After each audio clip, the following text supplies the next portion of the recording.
మనం ఇప్పుడు సిడిపిలో పెరుగుదల మరియు వికాసం గురించి చూద్దాం. పెరుగుదల వచ్చేసి క్వాంటిటేటివ్ చేంజ్ అనంటే లెక్కించగలిగేది, అనంటే లెక్కించే అంశాలు ఏవైనా ఉంటే అంటే కొలవగలిగే అంశాలు ఉండే వాటిని మనం పెరుగుదలగా చెప్పుకోవచ్చు. అంటే క్వాంటిటేటివ్ అంటే గుణాత్మక. పెరుగుదల అనేది రెండు రకాలు, ఒకటి బహిర్గత మరియు అంతర్గత. బహిర్గత పెరుగుదల అనంటే మనకి బయటకు కనిపించే పెరుగుదలని బహిర్గత పెరుగుదల అని అంటారు. మామూలుగా సైజు పెరగడం కానీ వెయిట్ పెరగడం కానీ వీటన్నిటిని మనం బహిర్గత పెరుగుదలగా చెప్పుకోవచ్చు. తర్వాత వచ్చేసి మనకి అంతర్గత పెరుగుదల అంటే కాలేయం కానీ మెదడు కానీ అంతర్నిర్మాణాల పెరుగుదలనే మనం అంతర్గత పెరుగుదలగా చెప్పుకోవచ్చు. సో పెరుగుదల అనేది ఎక్కువగా అనువంశికత మీద ఆధారపడి ఉంటుంది. అనువంశికత అనంటే తల్లిదండ్రుల నుంచి సంక్రమించే లక్షణాలు. పెరుగుదల అనేది ఒక దశలో ఆగిపోతుంది, అనంటే ఒక ఏజ్ వచ్చేసరికి పెరుగుదల అనేది ఆగిపోతుంది. తర్వాత వచ్చేసి మనకి పెరుగుదల మనకు పరిమాణాత్మక మార్పు. తర్వాత వికాసం అంటే అన్ని చర్యలు. క్వాంటిటేటివ్ ప్లస్ క్వాలిటేటివ్ అని అంటారు. క్వాంటిటేటివ్ అంటే గుణాత్మక, క్వాలిటేటివ్ అంటే పరిమాణాత్మక. గుణాత్మక అని అంటే మనకి లెక్కించలేని అంశాలు మరియు లెక్కించే అంశాలు కలిపి వికాసం అని అంటారు. మనకి ఎక్కువగా పరిసరాల మీద ఆధారపడి ఉంటుంది వికాసం అనేది. ఎందుకనంటే ఈ పరిసరాల మీద ఆధారపడడం వల్ల మన వికాసం అనేది సంక్లిష్ట ప్రక్రియగా ఉంటుంది. అంటే మామూలు ప్రక్రియ కంటే సంక్లిష్ట ప్రక్రియగా ఉంటుంది. సో వికాసం అనేది మనకి 5 రకాలుగా ఉంటుంది. ఒకటి సోషల్ డెవలప్మెంట్, సమాజంలో ఎలా బ్రతకాలనేది సోషల్ డెవలప్మెంట్. తర్వాత ఎమోషనల్ డెవలప్మెంట్, ఉద్వేగాలు ఎలా మొదలవుతాయి, ఎలా కంట్రోల్ చేసుకుంటారనేది ఎమోషనల్. కాగ్నిటివ్ అనంటే మెదడు మానసిక అభివృద్ధిని కాగ్నిటివ్ డెవలప్మెంట్ అని. ఫిజికల్ డెవలప్మెంట్ అంటే శారీరక అభివృద్ధిని ఫిజికల్ డెవలప్మెంట్ అంటారు. మోరల్ డెవలప్మెంట్ అంటే నైతికతను తెలిపేది మోరల్ డెవలప్మెంట్. ఇది సోషల్, ఎన్విరాన్మెంట్, కాగ్నిటివ్, ఫిజికల్ మరియు మోరల్ డెవలప్మెంట్ గురించి. తర్వాత మనకి మెచ్యురేషన్, మనకి జన్యుపరంగా వచ్చేది మెచ్యురేషన్, అనువంశికంగా సంక్రమిస్తుంది మనకి. తర్వాత వచ్చేసి మనకి పెరుగుదల వికాస నియమాలు. వికాసం అనేది క్రమానుగతం, అనంటే పాకడం, నడవడం లాంటి స్టేజెస్ అనేది ఫాలో అవుతుంది. అంటే సీక్వెన్షియల్ ఆర్డర్లో ఉంటుంది. అనంటే శైశవ దశ, నవజాత శిశువు దశ, ఇలా ప్రతి దశ అనేది ఒకదాని తర్వాత ఒకటి జరుగుతుంది. తర్వాత వచ్చేసి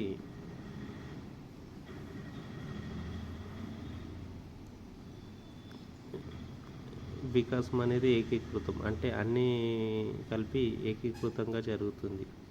అనంటే మనకి వికాసం అనేది సోషల్ మరియు ఫిజికల్ మరియు అలాంటివి అన్నిటివి కలిపి జరుగుతుంది. తర్వాత వైయక్తిక భేదాలు, అంటే ఏ వ్యక్తి అనేది ఇద్దరు సేమ్గా ఉండరు. సో వాళ్ళల్లో జరిగే వైయక్తిక భేదాలని మనం వైయక్తిక భేదాలు అంటారు. ఈ వైయక్తిక భేదాలు అనేవి 2 రకాలు ఉంటాయి. అంతర్గత వైయక్తిక భేదాలు, వ్యక్తంతర్గత వైయక్తిక భేదాలు. 4వది వచ్చేసి సాధారణం నుంచి నిర్దిష్టం, అంటే అందరినీ అమ్మ అని పిలిచే అతను ఒక స్టేజ్ వచ్చేస్తున్న తర్వాత ఒకరిని మాత్రమే అమ్మ అని పిలవడాన్ని సాధారణం నుంచి నిర్దిష్టం అంటారు. తర్వాత వచ్చేసి సంచిత ప్రక్రియ, పూర్వ అనుభవాలతో కొత్త అనుభవాల్ని సంచితం చేసుకోవడానికి అంటారు. తర్వాత వివిధ దశల వికాస వేగం అనేది వివిధ వేగాల్లో ఉంటుంది. ఒకటి వచ్చేసి సమీప దూరస్థ, రెండోది వచ్చేసి శిరోపాదాభిముఖ అభివృద్ధి. శిరోపాదాభిముఖ అభివృద్ధి అని అంటే శిరస్సు నుంచి పాదం వరకు వెన్నెముక నుంచి ఉంటే అది సమీప దూరస్థ వికాసం. తర్వాత వికాసం నిరంతరం, అంటే వికాసం అనేది జీవిత పర్యంతం జరుగుతుంది, అంటే చనిపోయే వరకు జరుగుతుంది.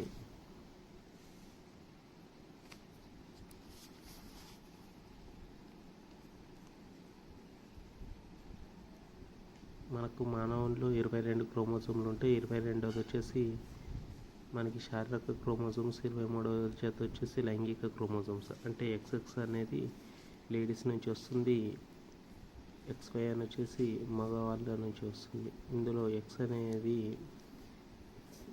మనకి లేడీస్ నుంచి XY అనే 2 అంశాలు అనేటివి మగవాళ్ళ నుంచి వస్తాయి. సో XY కలిసి లేడీస్, XY కలిస్తే మగతను పుడతాడు. గాల్టర్ అనే శాస్త్రం ఫాదర్ ఆఫ్ యూజెనిక్స్ అంటారు. ఇతను హెరిడేటరీ జీనియస్ అనే గ్రంథం రాశాడు. పెరుగుదలపై అధిక ప్రభావం చూపుతుంది ఆనువంశికత అనేది. ఇందులో వచ్చేసి మనకి 3 నియమాలు ఉంటాయి. ఒకటి సారూప్య నియమం, వైవిధ్య నియమం, తర్వాత మనకి ప్రతిగమన నియమం. తల్లిదండ్రుల్ని పోలి ఉంటే వాళ్ళను సారూప్య నియమంగా చెప్పుకోవచ్చు. అంటే తెలివైన వాళ్ళు పుట్టడాన్ని సారూప్య నియమం అంటారు.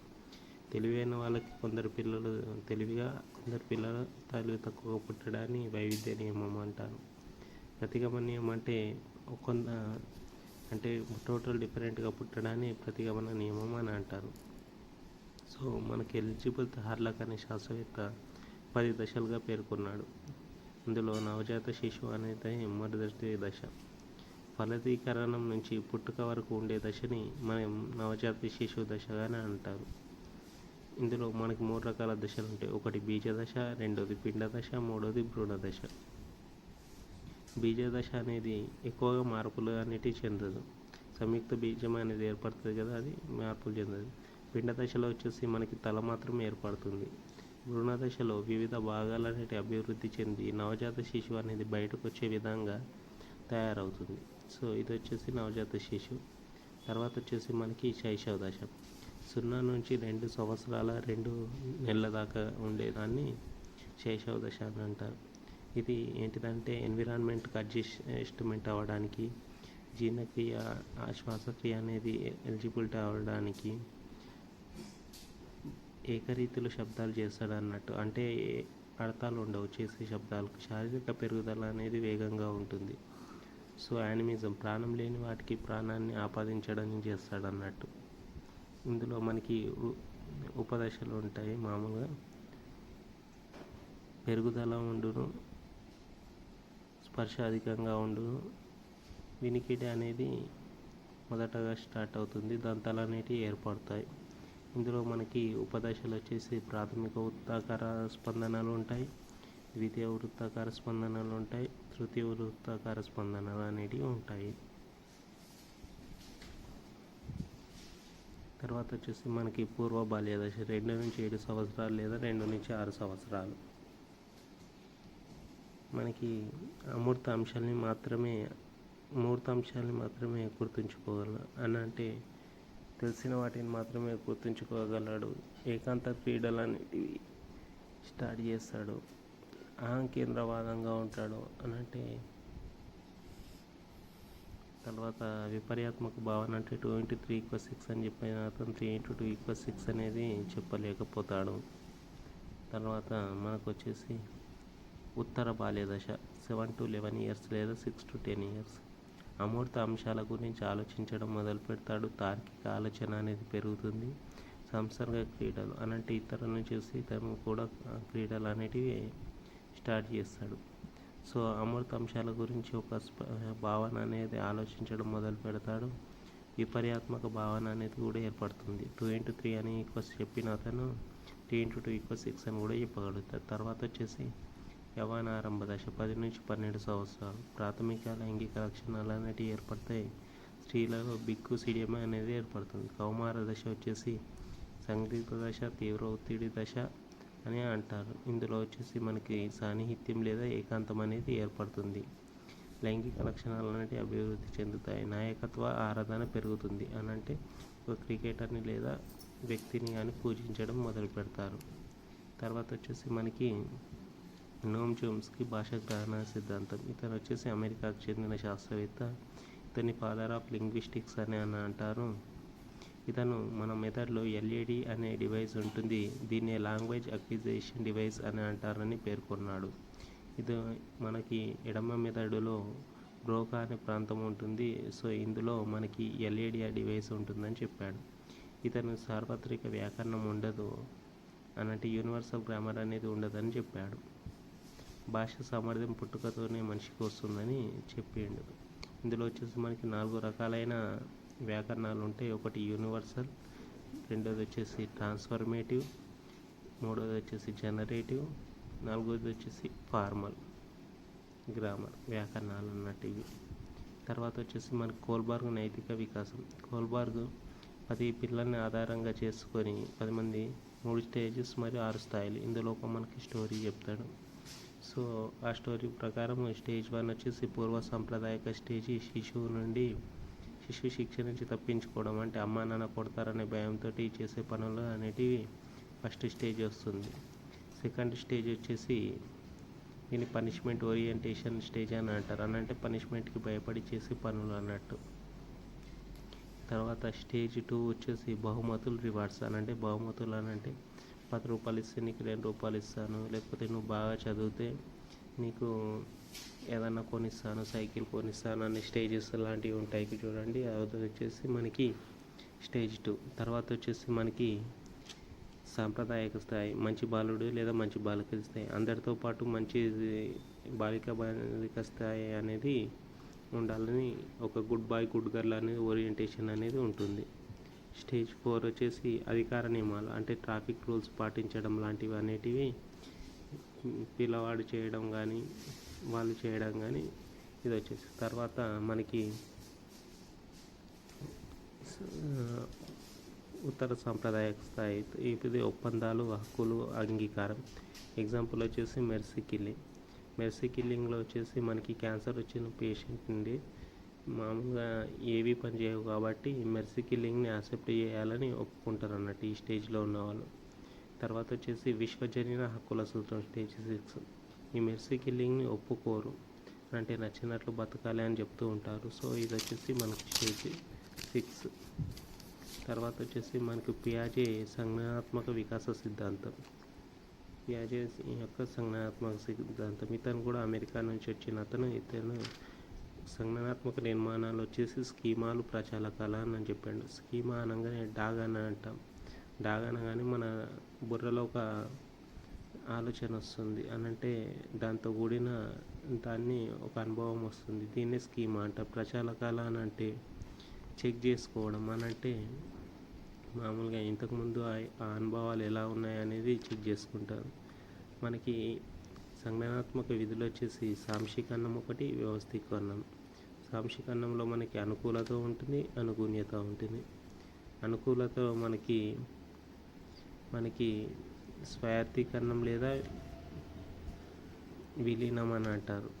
స్వాయత్తీకరణం లేదా విలీనం అంటారు. అంటే పూర్వపు జ్ఞానంతో ఉన్నప్పుడు మనం కొత్త జ్ఞానాన్ని పోల్చి చూసుకొని అందులో విలీనం చేసుకోవడాన్ని సాంశీకరణం లేదా స్వాయత్తీకరణం లేదా విలీనం అంటారు.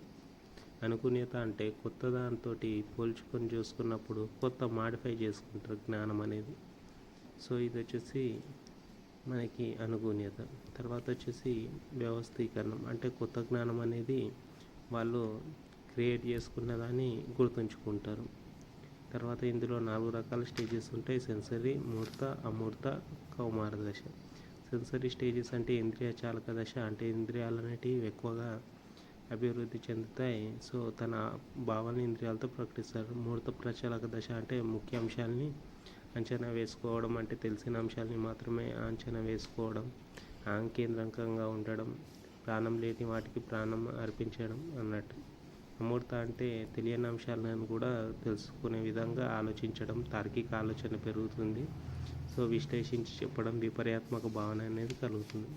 కౌమార దశ అంటే సేమ్ ఎలా ఉంటుందో అలా అన్నట్టు. తర్వాత వచ్చి ఎరిక్ ఎరిక్సన్ మనోవైజ్ఞానిక సిద్ధాంతం. 0 నుండి 1.5 వరకు ఉండేది మానసిక నమ్మకం. 1.5 నుంచి 3 రకాలది. తర్వాత 3 నుంచి 6 సంవత్సరాలు చొరవ అనేది ఉంటుంది. చొరవ అపరాధం అని వచ్చేసి 6 నుంచి 12 వచ్చేసి శ్రమశీలత న్యూనత అని ఉంటుంది. 12 నుంచి 18 వచ్చేసి ఈ రకాలుగా అన్నిటివి ఉంటాయి. తర్వాత వైయక్తిక భేదాలు, ఏ ఇద్దరు సమానంగా ఉండరు అనేది తెలిపేదే వైయక్తిక భేదాలు. సో ట్విన్స్ అనే వాళ్ళు కూడా సేమ్గా ఉండరు. సో ఈ వైయక్తిక భేదాలని అంతర్వ్యక్తిగత భేదాలు మరియు అంతర్గత వ్యక్తిగత భేదాలు. అంతర్వ్యక్తిగత భేదాలు అని అంటే ఇతరులతో పోల్చినప్పుడు అంతర్గత వ్యక్తిగత భేదాలు అంటారు. తమని పోల్చినప్పుడు అంతర్గత వ్యక్తిగత భేదాలు అంటారు. సో మనకి ఈ పరిసరాలు, అనువంశికత అనేటివి ఎక్కువ ప్రభావం చూపుతాయి. కుటుంబ స్థాయి, పెరిగే వాతావరణం, ఆర్థిక స్థితి, పరిసరాలు అనేటివి పరిసరాల కిందికి వస్తాయి. అనువంశికత అంటే తెలివైన వాళ్ళు పుట్టడం అట్లా అనేటివి అనువంశికత కిందికి వస్తాయి. తర్వాత వచ్చేసి మనకి ప్రజ్ఞని మనం తెలివితేటలు అని అంటారు. జ్ఞానం అని అంటే అనువంశికంగా వస్తుంది, మనకి దీన్ని మెరుగుపరచుకోవచ్చు. అభిరుచి అంటే ఒక దాని పట్ల ఇష్టం ఉండడాన్ని అభిరుచి అంటారు. వైఖరి అంటే ఒక అంశం పట్ల సానుకూలంగా ఉన్నాడా లేకపోతే వ్యతిరేకంగా ఉన్నాడా అనేది వైఖరి. ఆల్ఫ్రెడ్ బినే అనే శాస్త్రవేత్త ప్రజ్ఞ మాపకం అనే దాన్ని కనుక్కున్నాడు. అంశాలు వచ్చేసి 50, 94, 90